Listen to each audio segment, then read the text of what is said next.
We created a national task force on college gambling policies to help fill this void. And last fall, we released recommendations for creating research-based policies and programs to address gambling and gambling-related harms on colleges and universities. It was created by the Harvard-affiliated Division on Addictions at Cambridge Health Alliance with funding from the NCRG, and the task force brought to light an important need. And the NCRG and the Institute are working now to help colleges, including those here in Ohio, to address it. Last month, we announced our intention to launch a new website in 2011 called collegegambling.org. That will provide a host of free resources for college administrators, student health and life professionals, current and prospective college students, and their parents. And I hope you'll take advantage of the fact that we've created this website. Visit that website when it's launched, and if you're a parent or a member of a campus community, make sure it's implemented. The NCRG's efforts to prevent youth gambling also include a research-based guide for parents called Talking with Children About Gambling. It's one of the brochures that we've handed out for you today. And it helps parents and others who work with youth to deter children from gambling and to recognize the possible warning signs of problem gambling and other risky behaviors. The guide features tips for parents on communications about gambling. It also includes information about the games young people play and the prevalence of gambling-related problems among youth. It is available on our website, and we've already worked with public health officials in Iowa to make a version of that brochure that includes state-specific information about where young people in Iowa can go to get help. We certainly would welcome the opportunity to do something similar here in Ohio. These are just a few of the many tools provided by the NCRG. We also host an annual conference, those materials in front of you as well, and offer various continuing education programs and boast an extensive library of publication. These tools are already in use across the company. So as you begin to develop your programs here in Ohio, I encourage you to explore all of the tools, all of the research, all of the information that we have available at the NCRG. And know that there are opportunities to tailor the programs that we have and the resources that we have to your state. I'm convinced that Ohio, at this stage, has the opportunity to be at the forefront of responsible gambling, to avoid some of the mistakes that were made in New Jersey and other states and in Nevada, and to address gambling disorders from the outset. Thank you.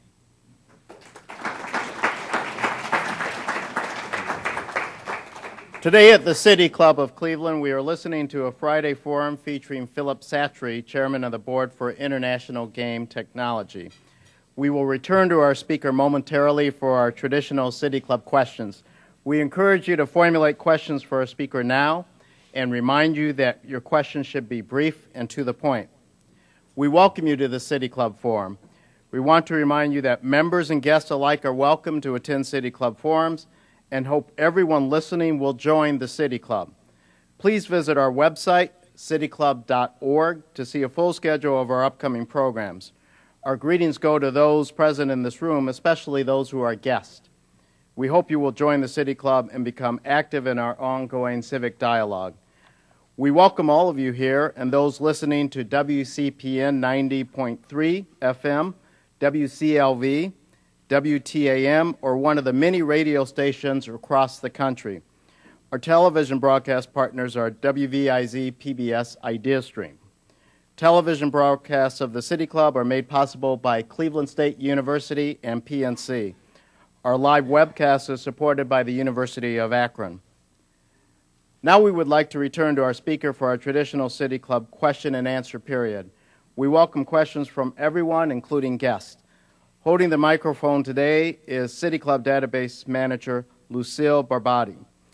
First question, please. Yes. Mr. Satre, first off, if I may say, I think you look a little bit like Mr. Khan of the Las Vegas series, and I commend you on your choice of subject for this. But My question is, frankly, I welcome gaming finally to Ohio, as it's been present in most of the surrounding states. And I certainly compliment the wonderful activities of Mr. Gilbert to bring it here. But the one question I would have is, what economic benefit in percentages in the economy do you think that this will bring to the city of Cleveland, the area of northeastern Ohio? So let me address that first statewide in Ohio. I think what you'll see is about 30,000 plus jobs created as a result of the 4 casinos that are being legalized and will open here in the next 2 or 3 years. Not all of those jobs are permanent. Many of those jobs will be jobs connected with the construction industry in building the casinos and in fitting them out. But I would say about half of those, based on experience, will remain permanent jobs. About 7,500 of those jobs will be jobs inside the casino. So roughly for those 4 casinos, it's in the neighborhood of 1,500 to 1,800 jobs per casino, and that's pretty typical unless you get into some of the really, really large casinos in Las Vegas, and some of them have 5,000 employees under the roof. So that, I think, is a substantial impact on jobs. Then on taxes, statewide, somewhere in the neighborhood, based on your tax rate and the estimates of revenues here, that's about 700 million, I think, is the estimate that I've seen for tax revenues generated here. Nationwide, the casino industry, the commercial casino industry, pays $14 billion in taxes annually. So we're a substantial taxpayer in most of the states in which we exist. Obviously, in a state like Nevada, in which we're the primary industry, it is the primary source of tax revenues. The other jobs that are created, though, in the industry, and where I've seen it in my experience both in Atlantic City and then moving into gaming in Illinois and other places in those communities, was the ancillary jobs, the support jobs, because the food providers find a lot of economic impact from the gaming industry. People in the services industries that support it, such as laundry, carpenters, on an ongoing basis, because casinos are generally occupied 24/7 every day of the year, and they wear out carpets amazingly rapidly. The lights have to be replaced amazingly rapidly. So all of the vendors that supply the industry are going to have a pretty significant impact. And it's going to be vendors who supply the hospitality industry for the most part. We've also, I know here and in other places, I was very involved in bringing the first land-based casino to New Orleans, Louisiana. And at the beginning of that process, none of the restaurateurs wanted us to have a restaurant. None of the hoteliers wanted us to have a hotel.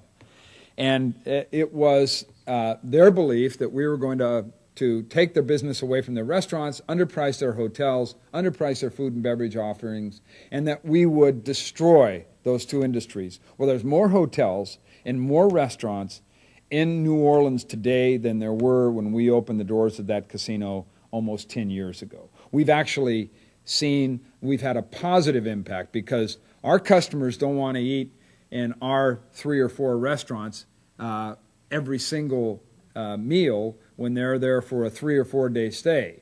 And we can't always accommodate all of our hotel restaurant or our hotel guests, so we have hotel guests that we're moving into other hotels that want to come in for a special event. So I think the economic impact, even for industries that believe we're competitive with them, will be very positive in this city.